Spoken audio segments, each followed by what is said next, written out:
Assalamualaikum warahmatullahi wabarakatuh. Sampurasun.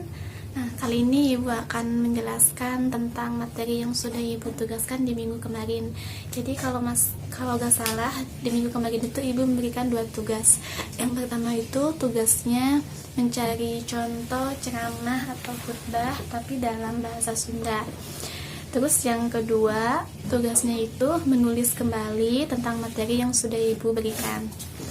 Nah, untuk kali ini Ibu akan menjelaskan tentang materi yang sudah kalian tulis. Teknik penjelasannya yang pertama akan Ibu bacakan dulu materi tersebut. Yang kedua akan Ibu artikan ke dalam bahasa Indonesia, dan yang ketiga akan Ibu jelaskan maksud dari materi itu. Tugasnya itu ada di buku paket ya, jadi tidak ada di buku LKS. Kemarin menulis tentang pedaran. Pedaran itu merupakan suatu penjelasan tentang khutbah. Oke, kita mulai ya. Ibu akan dimulai dulu dari paragraf pertama. Khutbah nu bieu digagepkeun ku hideuk teh khutbah Jumaah. Khutbah yang bagusan kalian dengarkan itu khutbah Jumat. Nyaeta khutbah anu dilaksanakeun dina poe Jumaah keur mangrupakeun bagian tina ibadah salat Jumat. Yaitu khutbah yang dilaksanakan di hari Jumat dan merupakan bagian dari ibadah salat Jumat. Khutbah Jumaah merupakeun salah sahiji media anu strategis pikeun dakwah Islam. Khutbah Jumat itu merupakan salah satu media yang strategis untuk dakwah Islam. Sabab ieu khutbah teh sifatna tetep jeung wajib didatangan ku kaum muslimin secara berbarengan.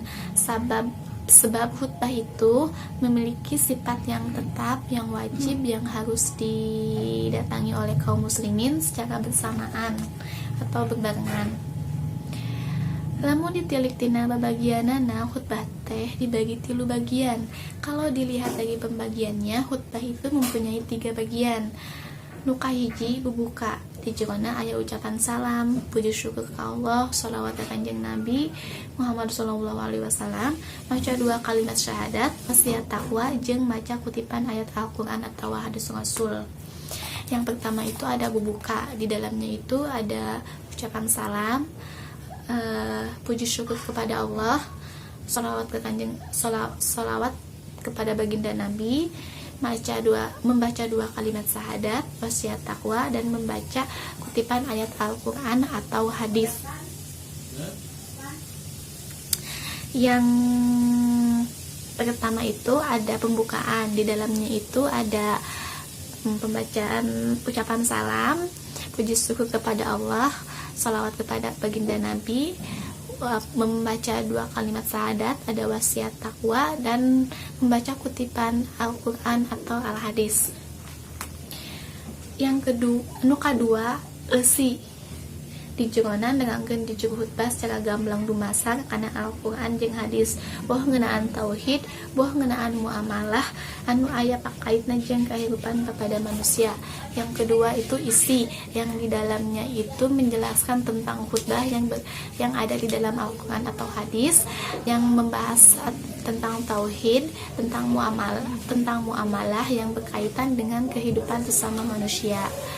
Nukatilu panutup, nyaeta doa pikeun sakabeh kaum muslimin untuk dipungkas ku salam. Yang ketiga itu penutup itu mendoakan seluruh kaum muslimin yang diakhiri dengan ucapan salam. Jadi di paragraf pertama itu menerangkan tentang khutbah. Khutbah itu merupakan salah satu kegiatan yang dilaksanakan pada hari Jumat, dan hukum khutbah itu hukumnya wajib diikuti oleh kaum muslimin secara bersamaan. Nah, khutbah itu memiliki tiga pembagian. Yang pertama itu ada pembukaan, yang kedua itu ada isi, dan yang ketiga itu ada penutup. Khutbah Jumaah mah beda jeung khutbah anu sejen. Khutbah Jumat itu berbeda dengan khutbah yang lain. Tekawas khutbah atau ceramah dina pengajian biasa, tidak seperti khutbah atau ceramah di pengajian biasa. aya sababaraha hiji perkara anu kudu dijadikeun cekalan dina ngalaksanakeun khutbah. Ada beberapa perkara yang harus dijadikan pegangan ketika melaksanakan khutbah. Nyaeta yaitu ada 8 poin. Nu kahiji, khatib nepikeun khutbahna kudu bagi nangtung, pikeun nu mampu. Jadi yang pertama itu khatib menyampaikan khutbah itu harus berdiri, tetapi bagi yang mampu. Nu kadua, khatib disunahkeun ngucapkeun salam samemeh ngamimitian khutbah. Yang kedua itu khatib harus memulai salam sebelum memulai khutbah. Nu katilu, khutbah ditepikeun 2 kali anu diselang ku diuk di sela-sela khutbah kahiji jeung kadua. Jadi yang ketiga, khutbah itu disampaikannya 2 kali, tetapi diselang oleh duduk di sela-sela khutbah yang pertama dan kedua. Nu kaopat, khatib kudu nyumponan rukun-rukun jeung syarat-syarat khutbah. Yang keempat itu, khatib itu harus melaksanakan syarat-syarat dan rukun-rukun khutbah. Yang kelima itu, rukun-rukun khutbah aya 5. Rukun-rukun khutbah itu ada 5. Nyaeta yaitu yang pertama membaca hamdalah dina 2 khutbah. Yang pertama itu membaca hamdalah di 2 khutbah. Yang kedua, membaca sholawat ke Kanjeng Nabi Muhammad, membaca sholawat kepada baginda Nabi dina 2 khutbah, di dalam 2 khutbah. Yang ketiga, wasiat takwa dina 2 khutbah, wasiat takwa di dalam 2 khutbah.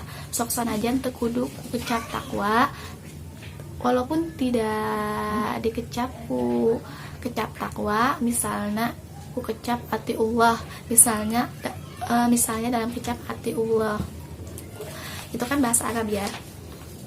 Terus yang keempat, baca Al-Quran atau hadis dina salah sahiji khutbah. Yang keempat itu membaca Al-Quran atau hadis di dalam salah satu khutbah. Dan yang kelima itu maca doa pikeun kaum muslimin dina khutbah kedua. Yang kelima itu membaca doa untuk seluruh kaum muslimin di khutbah yang kedua. Nah, itu merupakan rukun-rukun khutbah.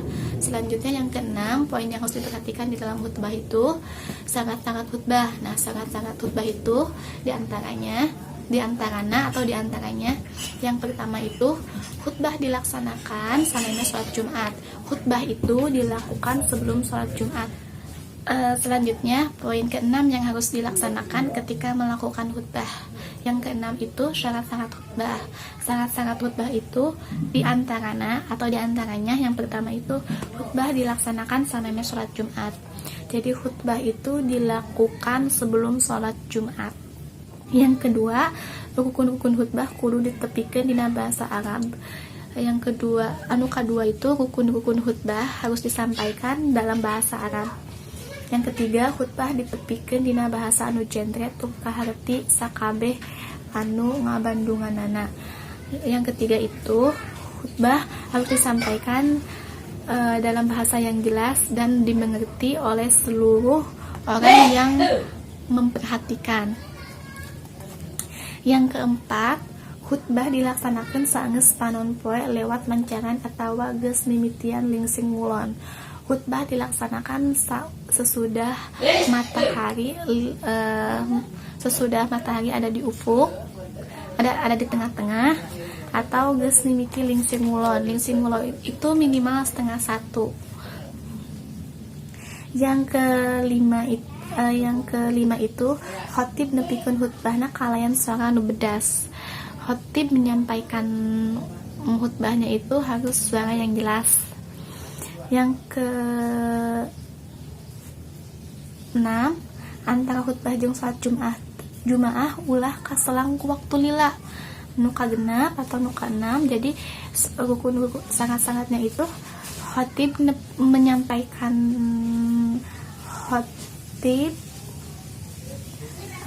yang keenam atau nuka genep atau nuka enam ini antara khutbah jeung salat Jumaah ulah kaselang ke waktu lila. Jadi antara khutbah dengan salat Jumaah itu jangan terselang waktu itu, jangan lama. Jadi harus segera melaksanakan salat Jumat apabila sudah khutbah. Selanjutnya poin yang ketujuh itu khotib disunahkan nepikeun khutbah dina mimbar. Yang ketujuh itu khotib disunahkan menyampaikan khutbah itu di atas mimbar. Nah, ya, anu kadalapan anu harus diperhatikan ketika khutbah. Yang kedelapan ini khotib disunahkan nepikeun khutbah dina waktu anu singkat. Yang kedelapan itu khotib disunahkan menyampaikan khutbah itu dalam waktu yang singkat. Cukup sarua jeung waktu keur salat 2 rakaat. Cukup sama dengan waktu ketika melaksanakan salat sunat 2 rakaat. Teu ngaleng ngidul, tidak ngaleng ngidul. Nu penting eusina khutbahna munel. Yang penting isi khutbahnya itu tersampaikan dengan jelas. Mungkin itu maksud dari poin-poin 8. Nah, akan Ibu ulang kembali. Jadi ada beberapa perkara yang harus dilaksanakan ketika menyampaikan khutbah. Yang pertama itu khotib nepikeun khutbahna kudu bagi nangtung. Jadi khotib itu menyampaikan khutbah harus berdiri. Yang kedua itu khotib menyampaikannya harus mengucapkan salam terlebih dahulu. Yang ketiga itu khutbah ditepikeun kudu dua kali diselang sama duduk. Yang keempat itu khotib menyampaikan harus memenuhi rukun-rukun syarat khutbah. Yang kelima itu harus memenuhi rukun-rukun khutbah. Yang keenam itu harus memenuhi syarat khutbah. Dan yang ketujuh itu harus disampaikannya itu di atas mimbar. Dan yang kedelapan itu harus menyampaikannya secara singkat, tidak ngaleng ngidul ya, tapi jelas tersampaikan semua isi khutbah. Mungkin itu yang bisa Ibu sampaikan. Kurang lebihnya Ibu mohon maaf. Wassalamualaikum warahmatullahi wabarakatuh.